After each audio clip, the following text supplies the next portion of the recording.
Okay, this is November 14th, the HR Business Services Committee meeting. Member Kelly Dirk-Eater is unavailable today, so I'll be chairing this. So bear with me here, I'll see if I can do it quickly. We have no guest presentations. I guess you get this here. So I guess we'll go to department reports. Trying to find I'm on the quick view and it doesn't.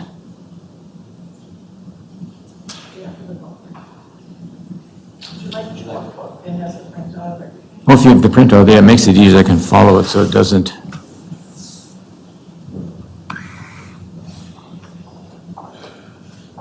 I have to deal with that.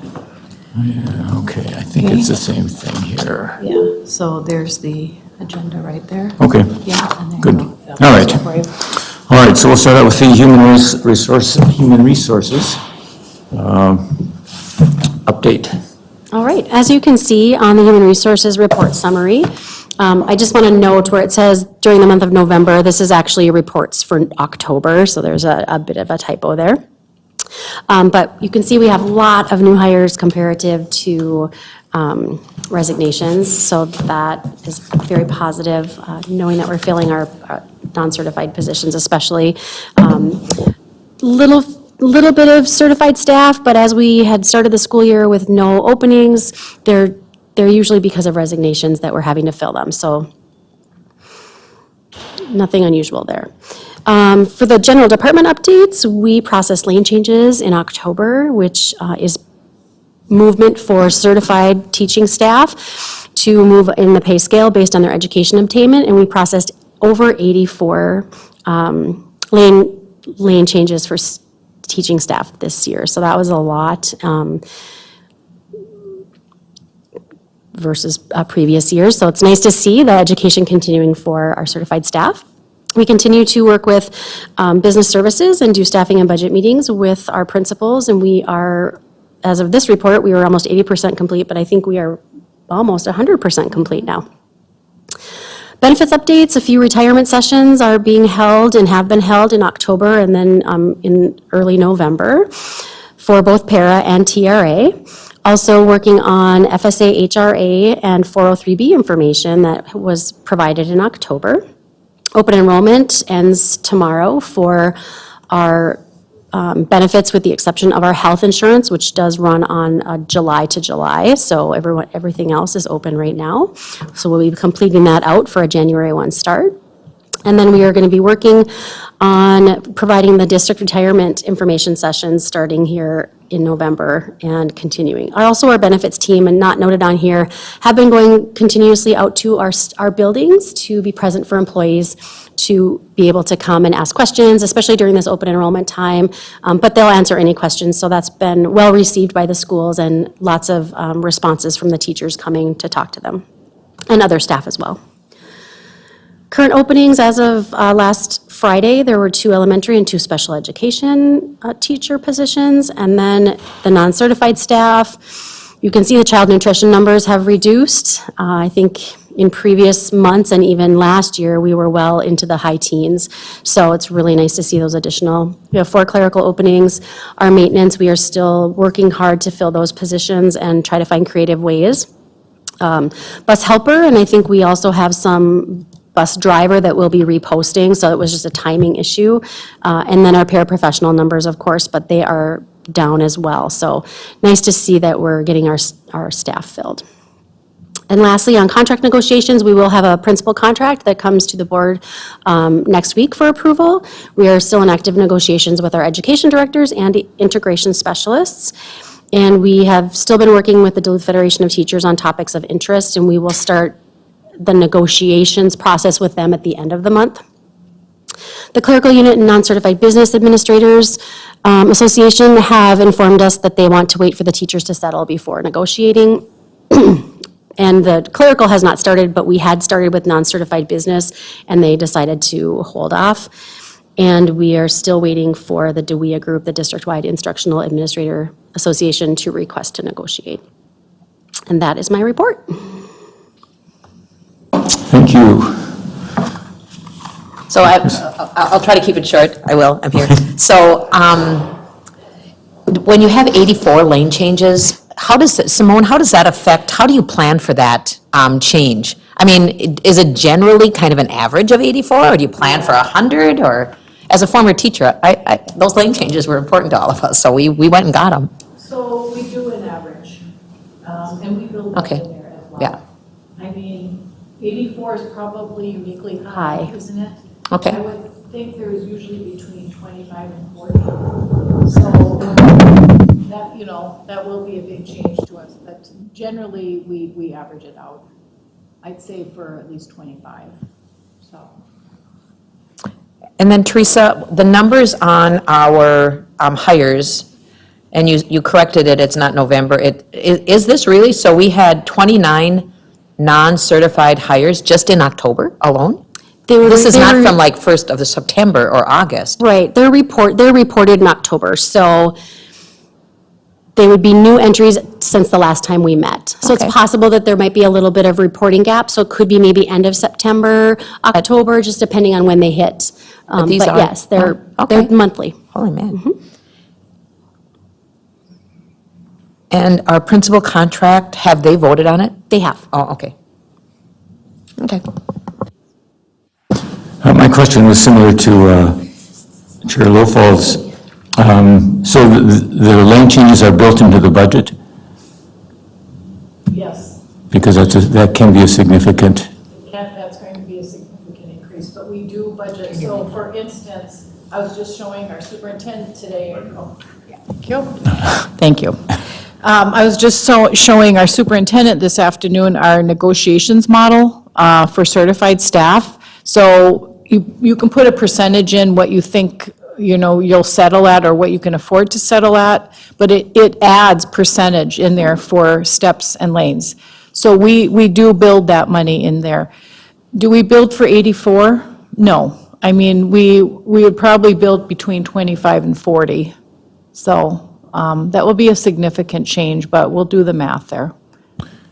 It appears the video has gone down as well. On YouTube? Right here, Lana just texted to let us know. Thank you. And just as we wait for Member Oswald too, that is an interesting, dynamics. And then does anybody do the study, and I'm sure you do because you're smart, like you should be able to see who's close, like if you took a list of all 800 teachers, you could probably see about where they're falling and predict that maybe 40 of them are going to jump to that next lane or step, just from where they are now, maybe not. We actually just completed data for our World's Best Workforce, which talks about highly qualified staff, so master's degree and above. And we have 82, I believe 85% that are already at a master's. So I think it's a little more difficult to gauge if they're going to get that, because they have some steps in between master's and PhD.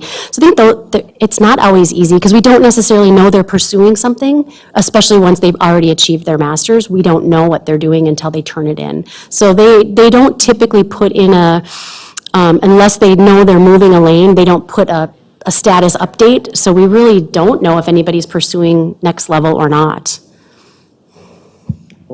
And with the negotiations budget model I'm using now, it just applies a percentage to the entire percentage. So it applies a steps increase percentage to the original budget amount. So we just do it across the board. Is 1.3% enough? We'll I'll have to go ahead back and do the math for that. and where are we with the teacher negotiations with the DFT? We have been meeting and working on some language that we have common interest in changing, and then we have our first session with them as the full negotiation team, so all of our senior leadership and their full negotiation team is scheduled for the end of November. Okay.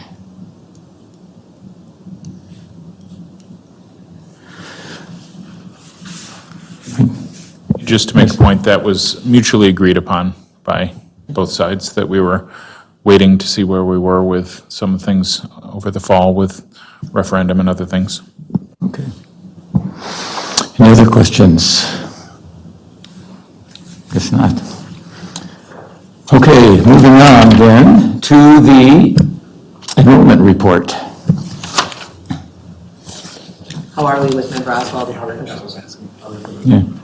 Yeah, she just got it. Now she's like, okay, she's moving now.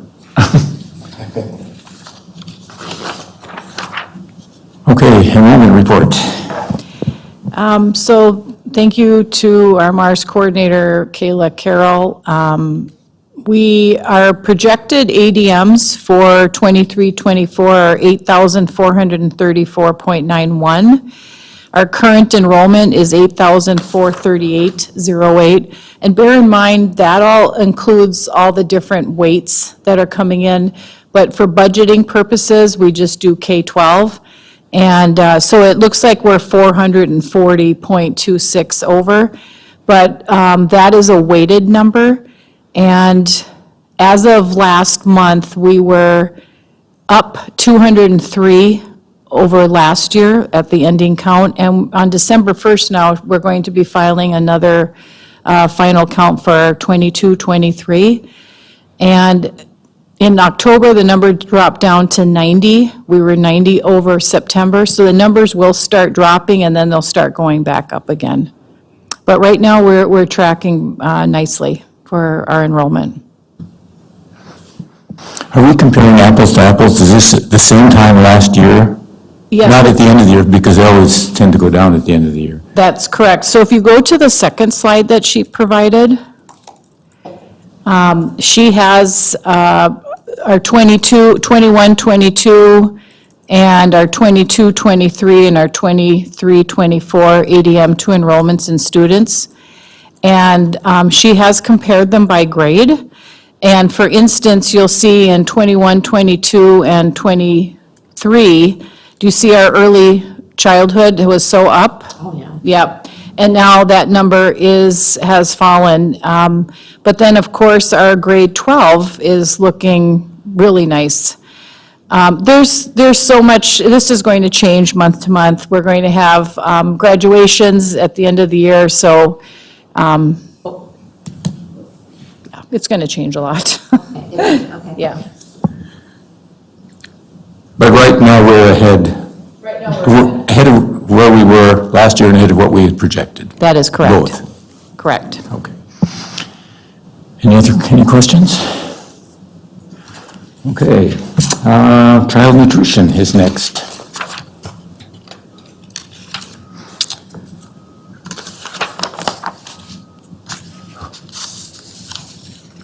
Is there anybody that's going to? Okay. Okay, the Denfeld Supper Club, I call it the Supper Club. They are serving, and that has been very popular still.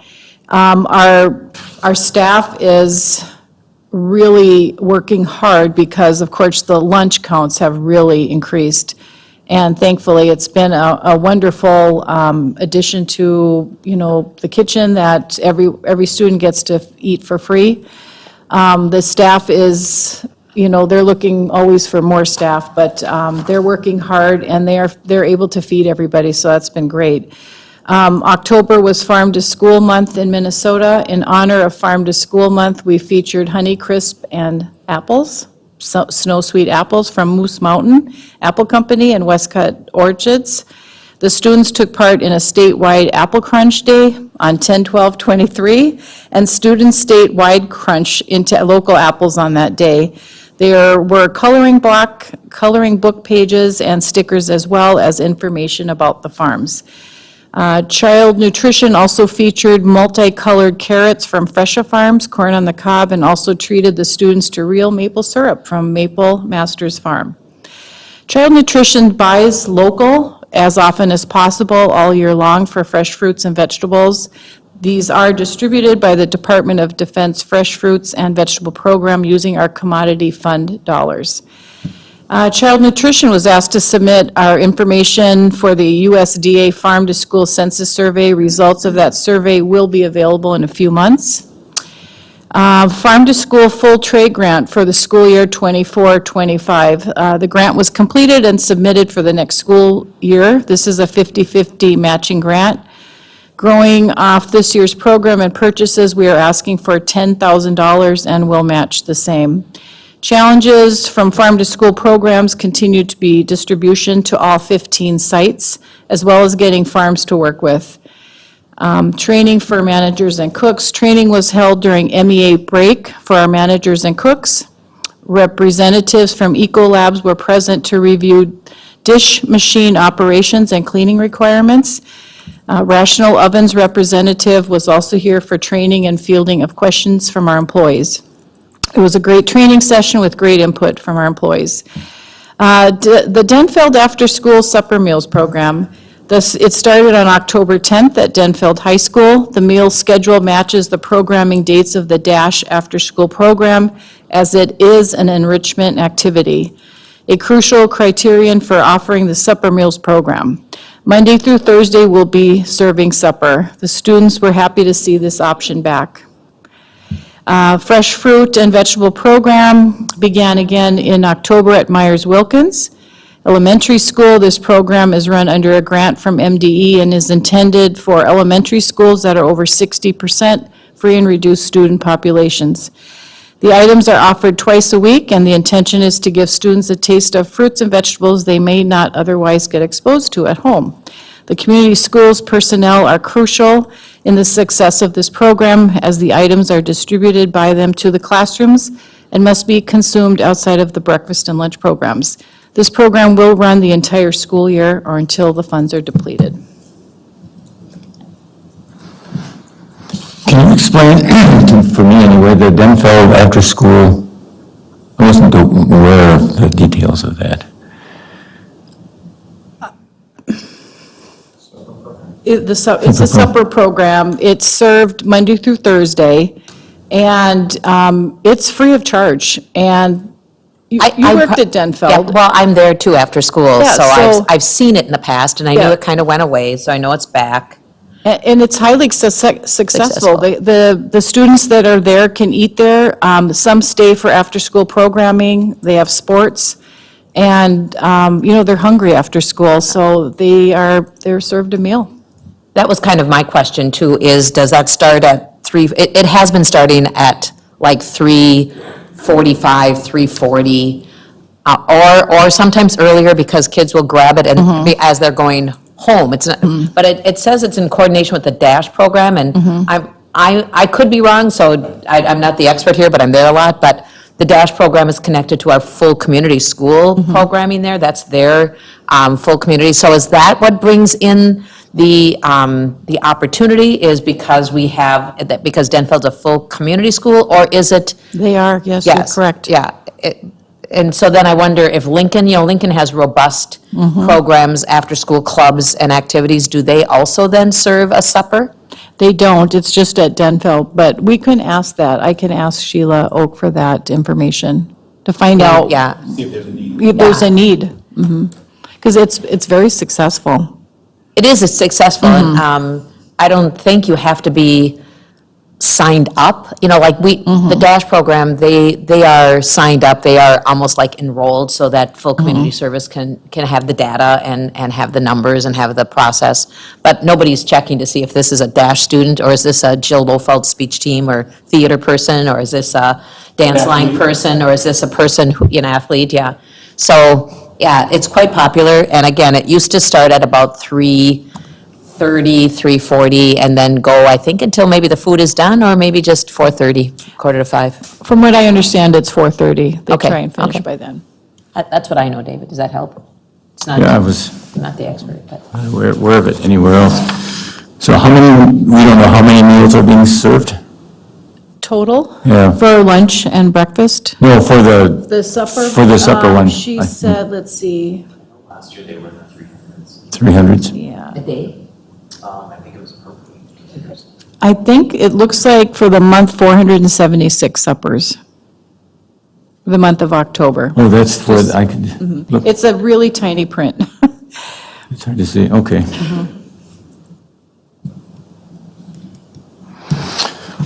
Do you have anything, Alana? You're in the know some of that stuff? No? I was just waiting till we got a little further along, because I had a question about the fresh fruit and vegetable program and why it's only at Myers Wilkins when we have a couple schools that are over 60% free and reduced.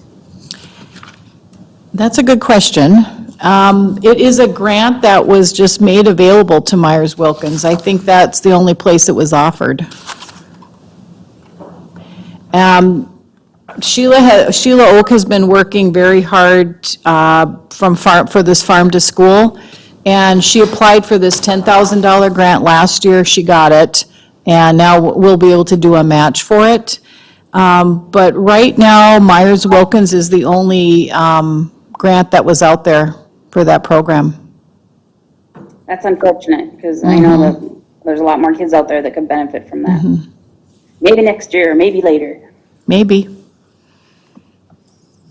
All right, any other questions? All right, we'll move on to facilities.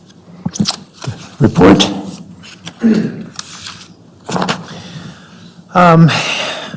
In the past month, the facilities management crew have completed 358 work orders and currently are working on 295 open work orders. Facilities will be moving forward with the new computer maintenance management system, the CMMS. We are looking for Facilities Pro to replace the obsolete School Dude work order system, which we've been having a lot of problems. They've crashed a couple times, so it's time to upgrade, so. Operating license walkthroughs with the fire marshal have been going on throughout the schools. Piedmont, Lord McCarthy, Denfield are completed. Also, now East has been completed. And then we are scheduling a high school auditoriums to be scheduled for equipment inspections for all the rigging and the lighting, making sure everything is up to code. Our cap. At all of our, like at Ordine, Yep, Lincoln. wherever Metro, wherever there's auditorium, yep. All summer construction projects are closed and were completed on time and on budget. Quotes and repairs for the French drain at Lowell Elementary Hillside have been accepted and POs have been issued to Northland Constructors. The work has already started. They are almost done with it. So we were lucky to be able to get them in there and get the work done before the spring thaw, so we can avoid any future flooding.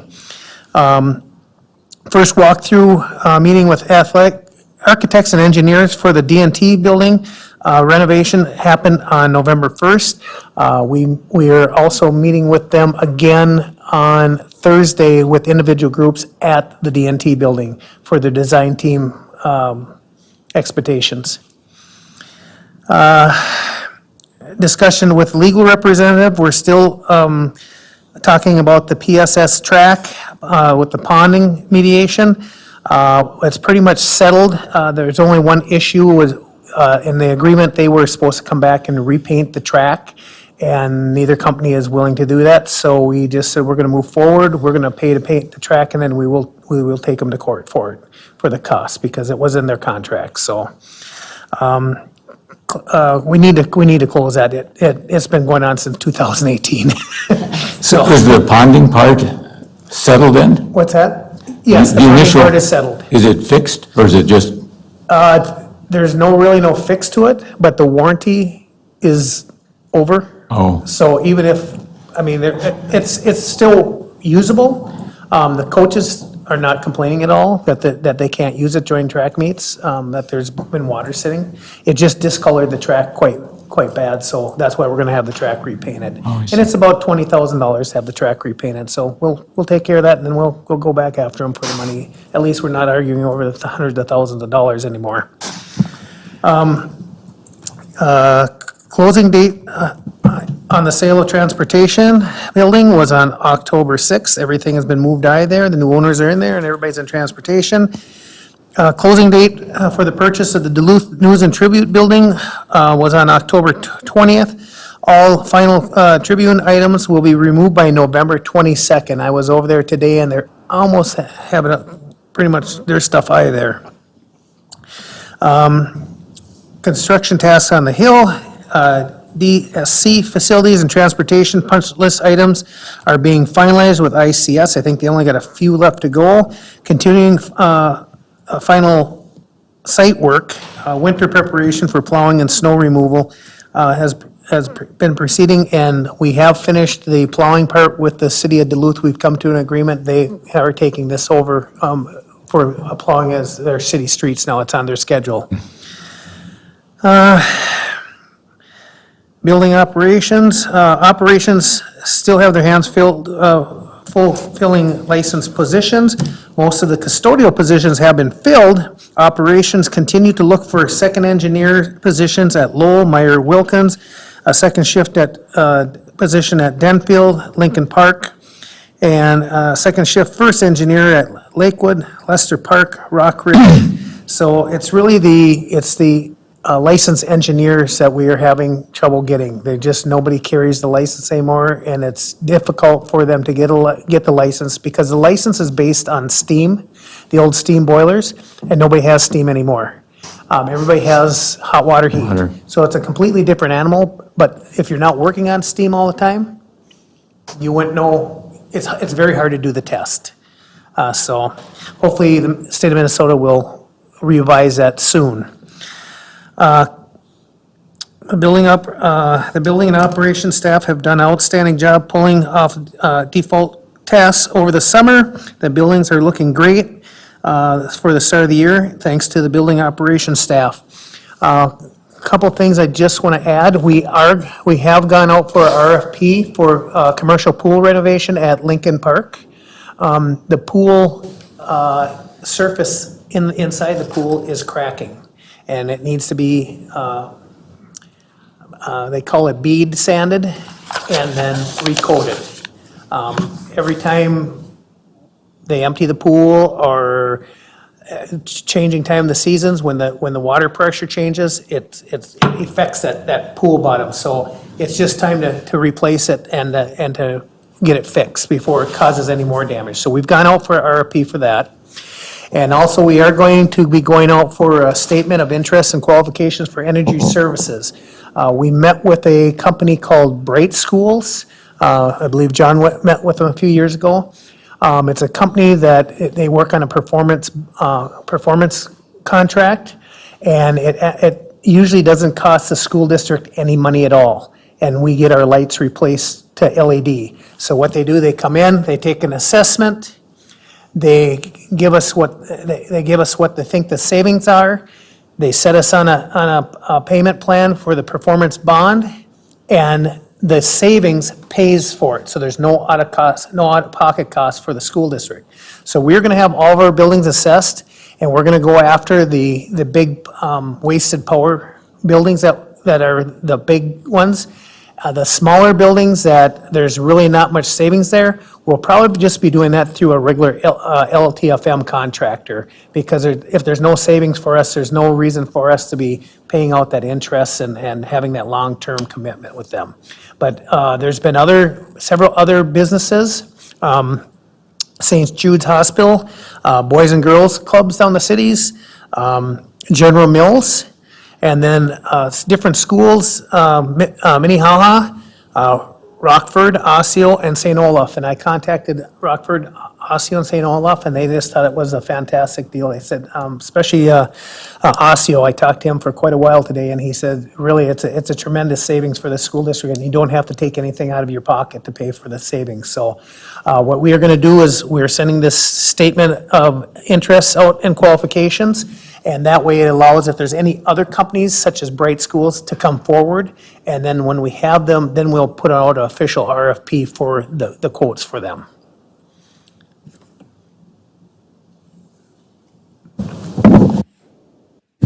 So we enter into a contract, but in the long run, They usually go up to 10 years, but it's a performance contract. So if the performance of the savings isn't there and we're not saving the money, we don't have to pay it. When I was worked with St. Cloud Schools, we did several buildings on performance contracts, and they have to guarantee the savings on the energy side. And usually, when they calculate it, they are very on the low end of the savings. So usually, there's a lot of things taken into place, like they don't take into fact that, okay, how much money do you spend a year on your electrician changing ballasts and light bulbs out? That's not included on it. Well, in our instance, because we don't have very many LED lights, we are spending a lot of time. Our electricians probably spends at least a day and a half every week going to different schools and changing out ballasts and light bulbs, and that's very expensive. And when you have an electrician that is about to retire, that would be on time and material contract. So it would really be a savings for us to step into this kind of a contract to at least explore it to see what our savings would be. But it's more than just light bulbs. It's complete changing of fixtures and going from a regular ballast light bulb to a LED. And another thing that helps you out is ballasts are considered still hazardous material, so you want to get that out of there. So we can pay for a lot of that through LTFM or this program here. And it just helps you clean up your schools and helps you save money without paying anything out of your pocket. No, I understand that. I was thinking, but it's not any other energy saving thing. It's mainly with Just for lighting. lighting. Okay. Yep.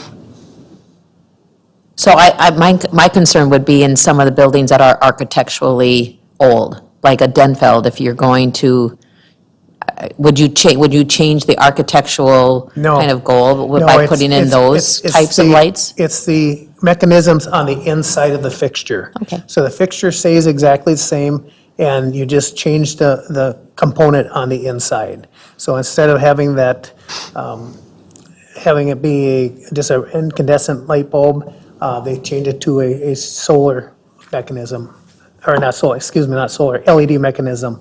And the savings is, you actually get 3 times the amount of light out of LED at a third of the price. So a lot of times you can turn your light systems down and save even more energy. A lot of gymnasiums, when they have done this LED lighting, they only keep the lights on 100% during games. Otherwise, during the rest of the day, it's at about a third, because there's still plenty of light, there's just as much light as they had before. Do we have any facilities in our district that are already LED? None. Not even this building? This building is probably the only one. This Okay. building, facilities, and transportation. Okay. I would Oh, say, that- yeah, those that three, was but good. no school buildings. Okay. I'm surprised then that there's not more schools opting to go this direction than the ones you listed, although I understand they're great facilities, and I'm glad that they have the opportunity to share with you Yep. what's happened in their districts because of this, because that's always good for us. Great schools have been around. They have quite a few other school districts. I just listed a few of them there. okay. And I believe it was a year or two ago that they had contacted or talked to you. And he remembers talking to you and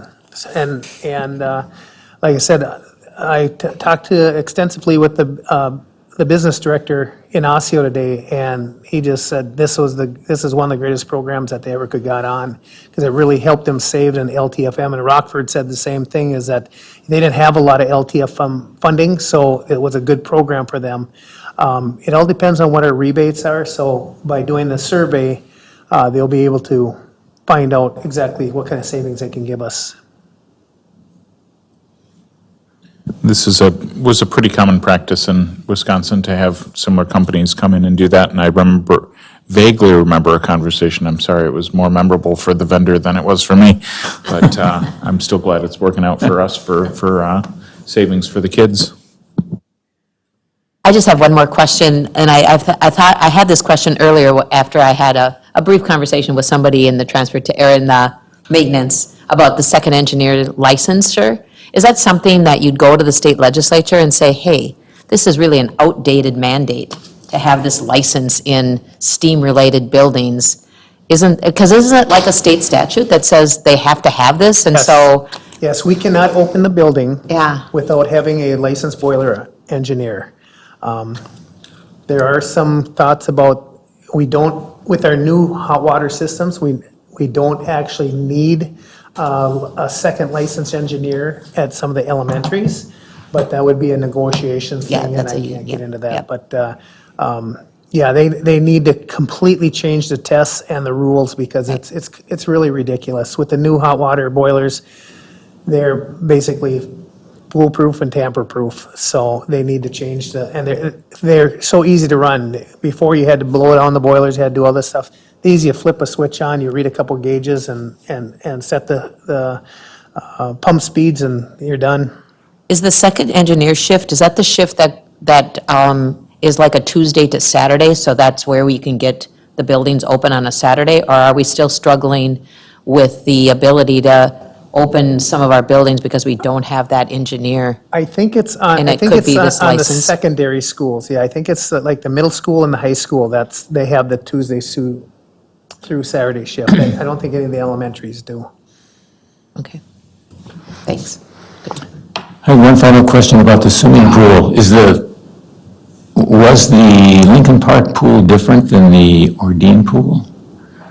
Do you know where they built, or why is one? I'm not sure on that. All I know is that we had to drain the pool, and we did some repair on it already. And in further investigation, they said, you need to drain it this summer and do a complete repair job on it because it is in that bad a shape. And so if we don't, we're taking the risk of it failing at a later date, where we end up shutting the pool down probably during a swim season and our swim lesson. I don't know if you guys give much community ed swim lessons there, but when we really need the pool. So we contacted Jeremy Rupp with community ed and with the athletic directors, and we came up with the best time that we could shut the pool down, get the work done. We have a few other items we have to do. We're going to be changing the circulation pump on it. We're going to be changing a motor and everything. So we're going to get all that work done in that time period when the pool can be shut down, where it doesn't affect anything, so. Okay. Any other questions, issues? All right, moving on. Art. Technology. Oh, aren't we on amendment to development agreement? Oh, I forgot that, yes. So far. Yes. Yes, what about we have the amendment to the development agreement. I'm sorry. We have an amendment to a development agreement between the city of Duluth. Yes. Yes, that is for this section of street down here. The city stops right where the curb ends, and then we own that street that goes down to Blackman. And what the amendment is that when this is developed, if Duluth, city of Duluth feels that it is a need to open that road to a public road, we would be excluded from any cost. They would have to do all the surveying, all the dealing with the people on Blackman Road, and it would be 100% cost on Duluth school, or on Duluth, city of Duluth. Then do they make the decision, or if they came to us, if we go forward with this agreement, is that saying then that the city has the authority then to take over that road? Yes. And we don't get to, because right now, do we have authority over that road? Yes. And it'd be good for the city to take it over, It would. because then we're not responsible for plowing it or anything. The city would automatically be in charge of all that.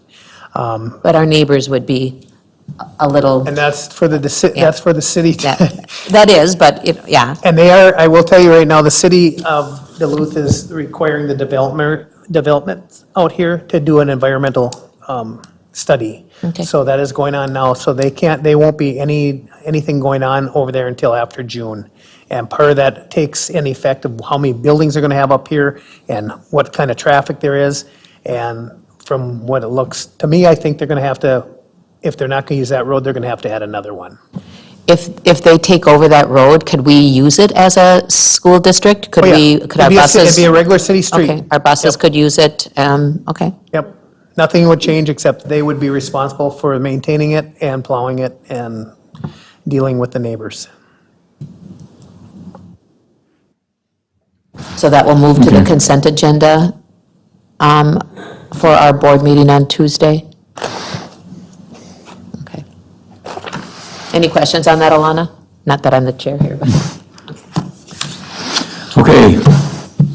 Now, Mr. Smith. Okay, I'll start off with the cybersecurity. This month, we had 1.6 million emails received. It's just up from last month. 202,000 were rejected, which is also up. 64,000 were spam, went in the spam folder automatically, and that's up from last month. 10,300 were identified as phishing, which is up. 45 were identified as suspicious attachments. 9,300 were identified as spoofing, and 0 emails had malware on them.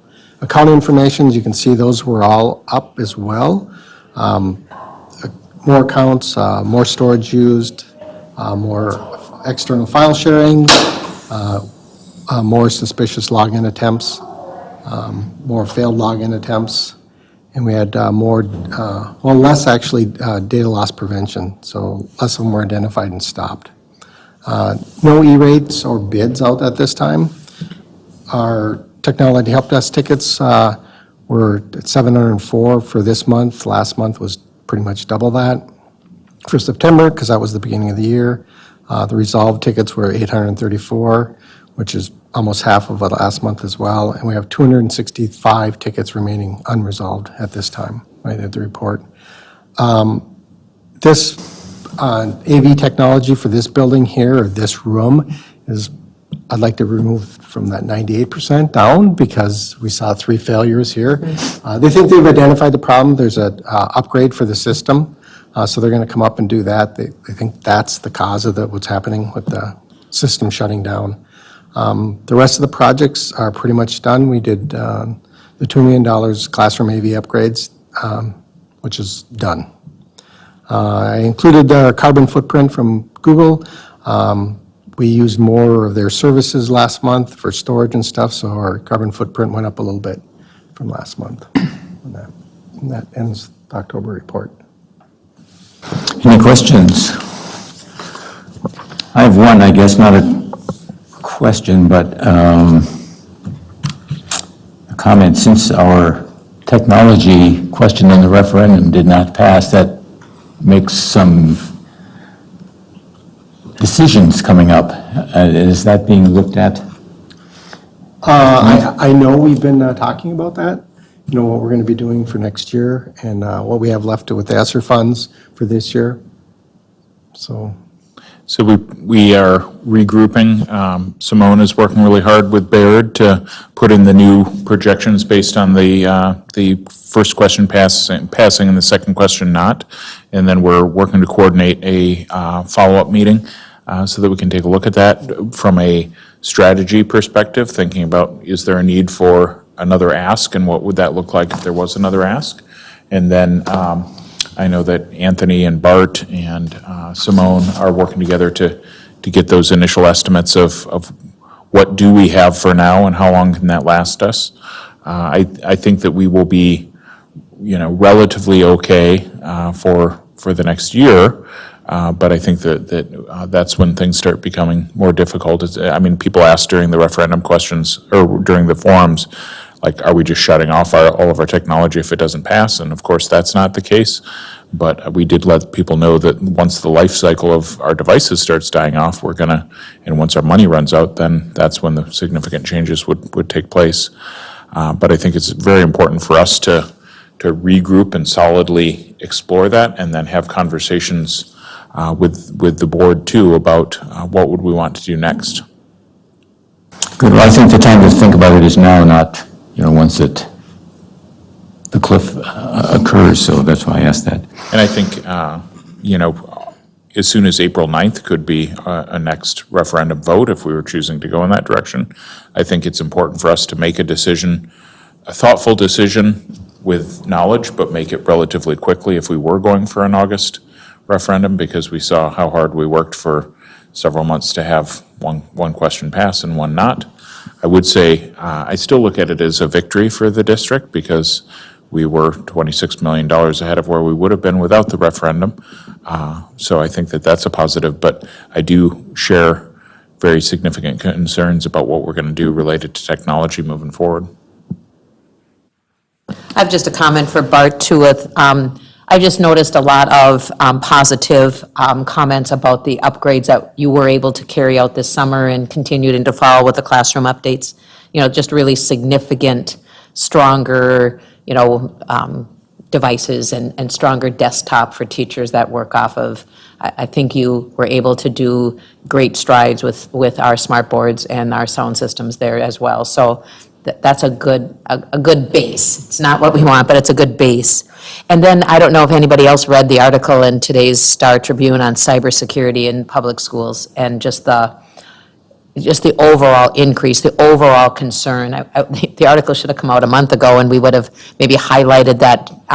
All of us did talk very often in our meetings with our community about cybersecurity, but for some reason, it's like everything else, until it happens to you, you really kind of push it away. But the article in today's paper was really insightful and impactful, and a little bit about, state legislators picking up and doing some things too to help school districts kind of face this challenge with legislative monies put towards cybersecurity.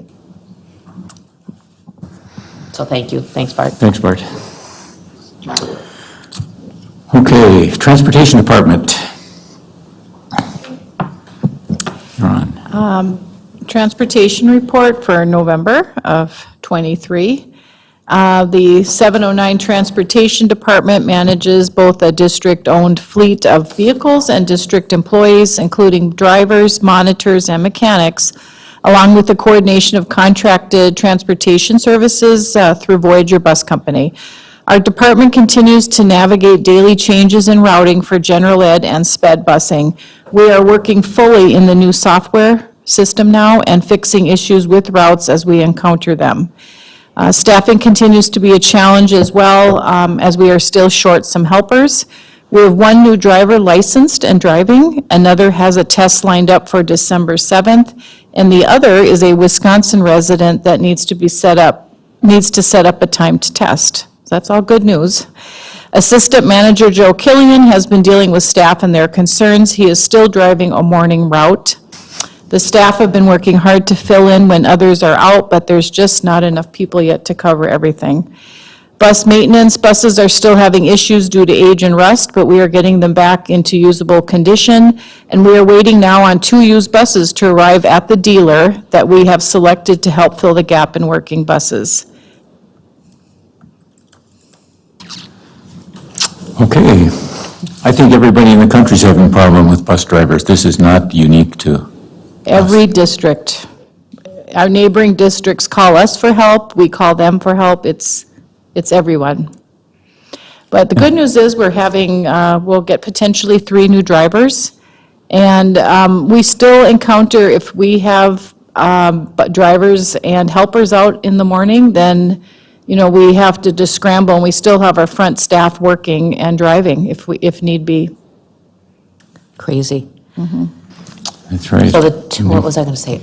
Is there, I would imagine, though, having the newer facility where we can take care of our aging buses, like we have a drive-in mechanical area that they can do better at fixing or tinkering, or, I still am not saying we don't replace buses when we need to, but I'm hoping that with the facility that we've got now, that in the long term, we will see our buses lasting longer because we're able to have a facility that can manage them better, or they're inside more? They're inside, they can be parked inside now all winter, which is huge. So we all know what happens to a vehicle if it's parked outside, year after year. It happens to buses as well. So they're pretty thrilled about that. Someone doesn't have to come in like at 4 or 5 in the morning and start the buses, let them run, because they'll now be in a nice, warm garage. Okay, thank you. Any questions? Okay, moving on. Recommended, we have two resolutions. One is acceptance of donations, and we always thank people for that. There's one for $28,000. Pretty substantial. It says the donor was Parents and Grandpa Rents. I don't know what that was. At Homecroft, do you know? We have to find It's a big fundraiser. a fundraiser? Okay. Okay, that's substantial, so that's very good. And acceptance of grants. We have two of those, and we thank people for doing all of that. Any comments on those? Those will be on no, we will vote on those at the next board meeting. Moving on, consent agenda, staffing report. Any comments on the staffing report? I have a comment. Alana? I'd like to know the plan, as I see Beneath Way is resigning or has resigned, I'm not sure. And so I'd like to hear like what the plan is for her position and if there's going to be anything done to change things up or who's going to be administering their budget. Thank you for that question. At this time, Benicio has agreed to working part-time in a 14-hour-a-week position until we hire or replace that position. As always, this gives us an opportunity to really evaluate the position and to make any noted changes or adjustments in the job description. And I'm working with Teresa Severance on that potential change in the job description. So the position will be replaced, but at this point in time, Benicio is still with us for 14 hours a week until we post and hire someone as a replacement. And regarding the budget, I will be supporting the budget along with Benicio in the meantime.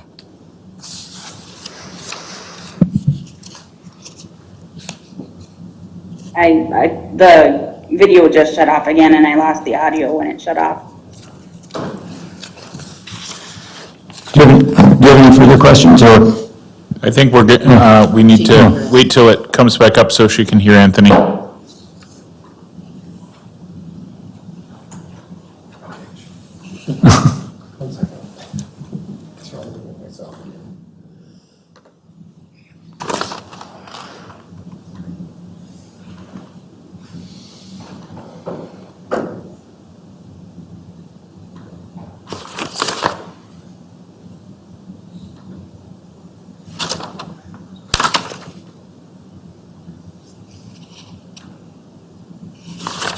This will not be great if we have this trouble with Gail tonight.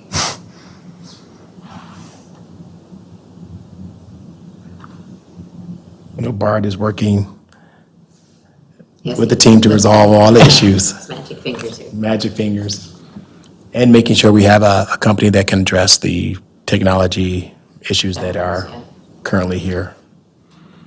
It's been an ongoing struggle. Alana, can you hear us? You just can't see us. You can't hear us either. Okay.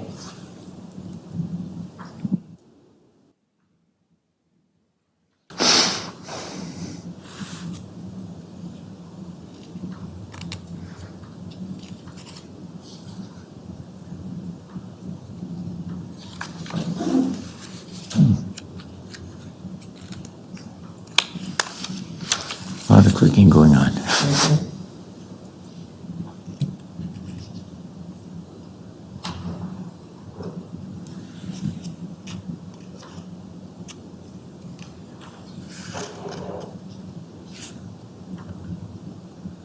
While we're waiting for Alana, just a question for Teresa on this Guess it's HR not as staffing simple as the report. first 3 times. Is just, you've been with us now like 4 years? 2 years. November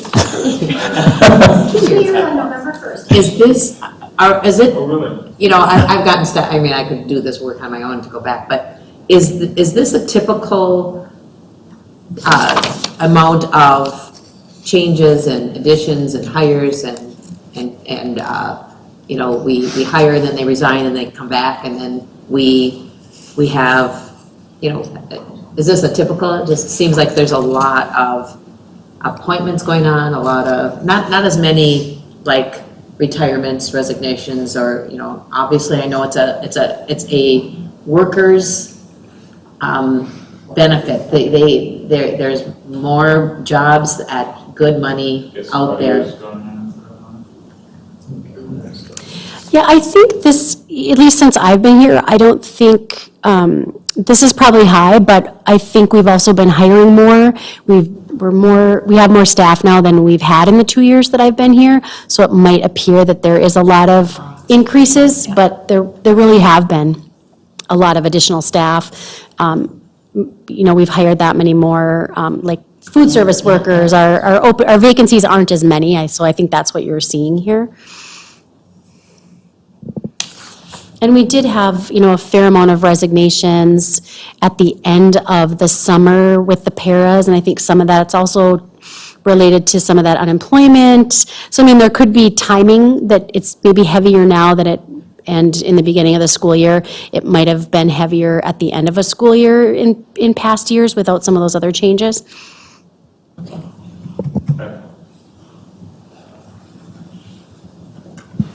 Alania, can you hear us? Excellent. So I'll say in summary, thank you for that question. I have been working with Benesikwe and HR to determine a temporary plan. Benesikwe will be working with us for several weeks. She is working 14 hours a week in a temporary role until the position is hired, posted and hired for.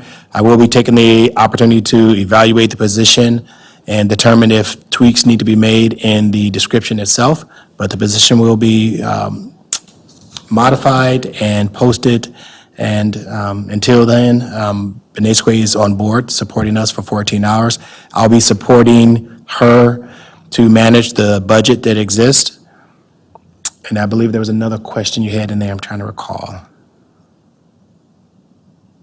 I think that covers it. That did, okay, thank you.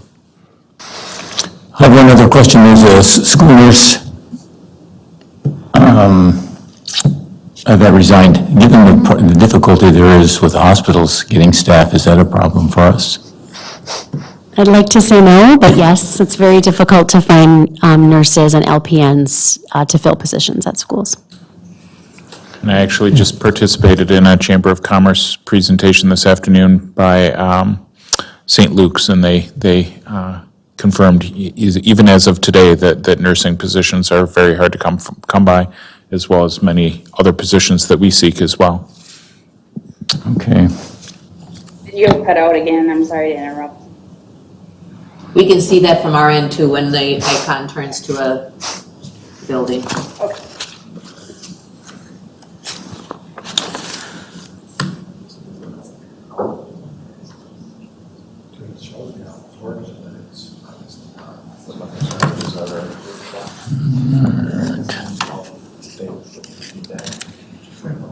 If this continues, you know, through that workshop, we might have to reschedule or something too.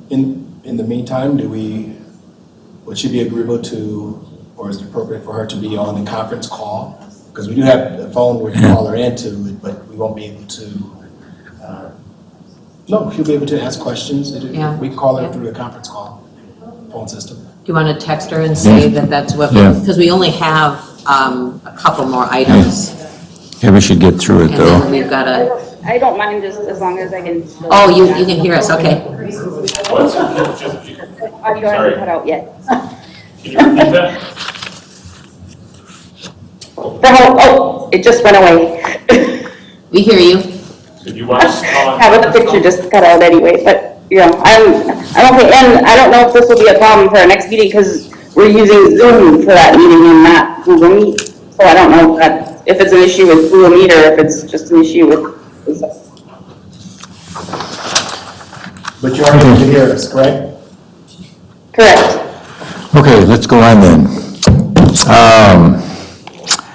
Financial report.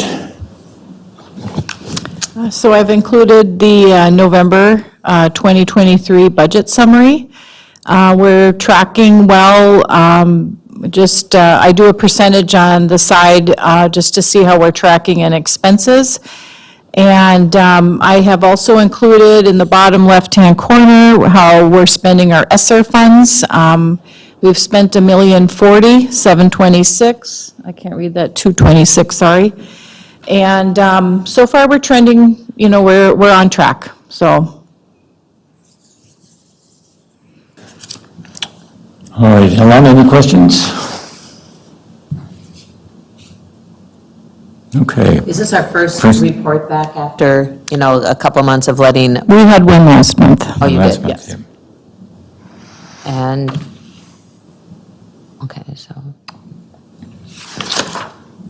Okay, fundraisers.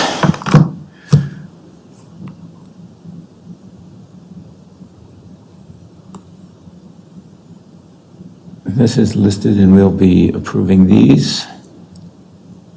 Lester Park, Lincoln Park, district-wide. Let's move on. Any questions about fundraisers? we like them. We like them, right? Bids, quotes, none. Oh, there was one. Content management. Do we know what that is? I do. So last month I had talked about a Laserfiche project that we are entering into. This is last month we brought forward a contract for the scanning of the documents. This will be a quote and contract that we'll be bringing forward for the system that holds the documents that are scanned. So it's the actual database cloud that the documents will go into. I don't find it in here. Do we have a quote for that? We I did, just couldn't I'm find not it. sure why it's. I just couldn't Is it find it. Oh, under maybe I can contracts? find it this way. It's not attached in board book. Oh, okay, that's why I was looking, okay. Is it under the contracts at all? Yeah, check there's not showing. Attachments. Okay, that's fine. Okay, we get sent that. There are no contracts, change orders, leases, expenditure contracts signed. There's a list of those. You have any comment on those? On the expenditure contracts?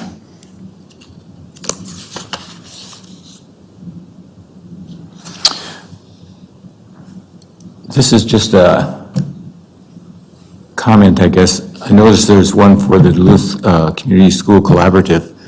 8 years ago or so, when I first started running, the school collaboratives were a big issue. And they've kind of gone under the radar, and that could be because they're doing well or because we're not evaluating them. I don't know which. But I think it would be a good idea to bring that up for the community as a whole, that those programs at well, it was Myers Wilkins initially, now it's at Lincoln Park and at Denfeld somewhat, but I think that it would be good to review all of those. No problem. Coincidentally, they sent in a request today Oh. for the opportunity to give a presentation. Oh, that'd be great, okay. Any comments? Just following Okay. up on that, I think I could find it if I scrolled through, but what grant, or is it a grant you're looking at for their programming for the full community school? There's an expenditure contract for Lincoln Park summer programming, and they just brought it to my And attention. then, is there funding, this might be a question for Simone, is there funding in the state legislature? Did they come out with some kind of targeted money for community service schools? I thought that was kind of a little line item. It wasn't a ton of money, but there was, I thought, a line item for community schools. I was at NASBO last week, and there is going to be a small amount of money, and I've actually been working with the Duluth School Community Grant people, and there is one at Myers Wilkins, and then there's the additional one that involves Lincoln and Denfeld, And there are 2 grants out there, and they're working hard to pursue them. They'll start next year, so that's why. And they're still waiting on a final approval too from the grant people. So what the state legislators did is open up monies for grants. Correct. And you have to apply for that grant. That is Okay, correct. Okay. The one at Myers Wilkins is actually through the state. Yeah. Okay, any other? Nope. No-cost contracts, those are always good. Let me get down here where I can see. We have 3. When you look for that, so can you refresh me again on what the acronyms are? So when we are looking at the contract, what is, I see it. You don't even have to ask. It's at the top. Okay, thank you. Any comments on those? None? Okay. And what else we have? Grant applications. And let me get this up here. There's a few, yeah.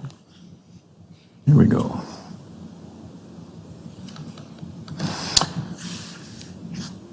We thank everybody who goes and makes the effort to do this.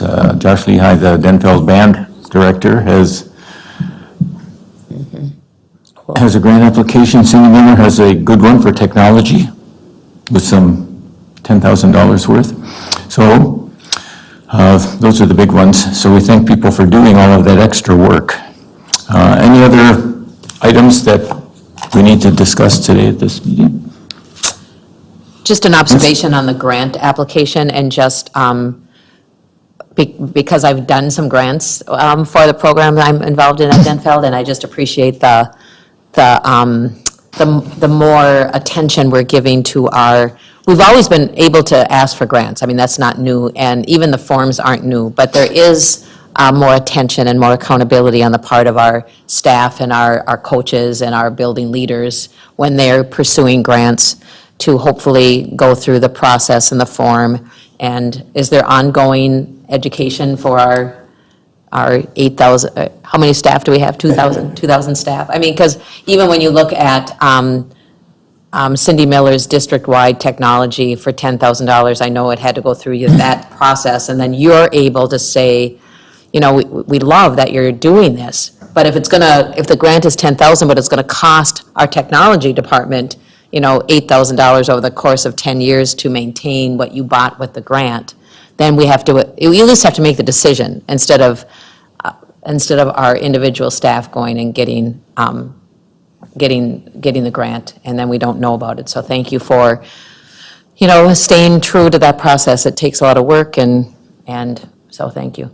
Thank you. And it's been a process we have been improving over the last 3 years, and so we do have a grant committee. It was what Chair Lofel is referring to, and staff are made aware of the process when pursuing grants, you know, what they are to follow. We have that information detailed on our website. We send it out in communication to staff, so staff are fully aware of what they should do in order to pursue a grant.